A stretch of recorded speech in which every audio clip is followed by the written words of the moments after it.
So let us talk about some interesting real world examples of data intensive applications. So we have social networks. So in social networks, like we know that user profiles, post like comments, follower graphs, feeds timelines. So these are the sources of data. And why social networks are data intensive? Because massive read write asymmetry, highly connected data graphs, low latency expectations, eventual consistency trade-offs. So in social networks, the idea is very clear that huge traffic is using it. So massive read write is there, uh, highly connected data is there, like graph data structure is used, low latency expectation. We want it to be seamless. The web application, the application should be seamless. And consistency trade-off is there. So there is always a trade-off between availability and consistency. So the core challenge is showing the right data to the right user at the right time. So the next example is the e-commerce platforms like Amazon. So here the data involved is product catalogs, inventory levels, orders and transactions, payments, user behavior analytics.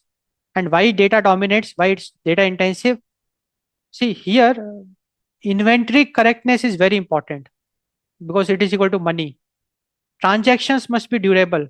Reads must scale during sales because during sales, huge traffic will be there. So read operation will be very intensive. Write spikes unpredictable. So the idea is that e-commerce platforms are data intensive applications when we have to handle huge traffic and we have to ensure inventory correctness and durable transactions. So the key tension is always availability versus consistency during high traffic. So there is a trade-off between availability and consistency.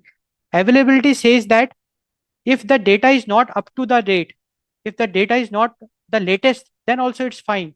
It should be available. And consistency says that always show the latest data, the latest data, the most recent data you show. If it is taking time, let it take time. That is consistency. And availability means no, no, no.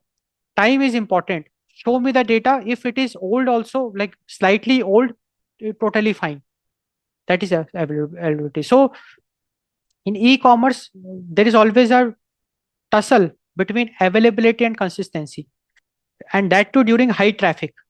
Then the next example of data intensive applications are the financial systems like monetary transactions, audit logs, regulatory records, all this data we store. Now, in financial applications, correctness is very important. Performance, a delay is bearable, but correctness is very important. No tolerance for data loss. No tolerance for data loss. Because data loss we cannot tolerate. System failure we cannot tolerate. Strong consistency requirements. Consistency is the key. Here, availability is not important. It's totally fine to have a lag, but we want most up to the date records. So consistency. So here there is no trade off. Here consistency is the key, and strict ordering guarantees. So failure here is a bug. It is a legal incident. And the next example is the AI ML pipelines. Nowadays, like artificial intelligence and machine learning pipelines, they also make heavy use of data. They are so AI ML pipelines are data intensive applications wherein data ingestion, feature storage, training data sets, model outputs, monitoring data. And why they are data intensive? Because data volumes can grow because millions of training data set might be there. Data quality plays a role. Data quality affects model quality. Historical reproducibility is critical, and pipelines evolve continuously. So in ML systems, data is the product and not the model, because the quality of the model, it depends on the quality of the data. So data plays a very important role. So machine learning and AI applications, they are by default data intensive applications. We have to handle data properly, because if you don't handle the data properly, the model will suffer. The quality of the model depends on the quality of the data. So now it's very clear to us that, okay, the real world where we live in, we are surrounded by so many different types of applications, and all those applications are like data intensive applications. Now, different application will have a different requirement, different complexity, different trade-offs, but ultimately they are data intensive application, because in designing those applications, uh, our focus is to handle the big data, the scale of the data, the velocity of the data, the variety of the data, the criticality of the data.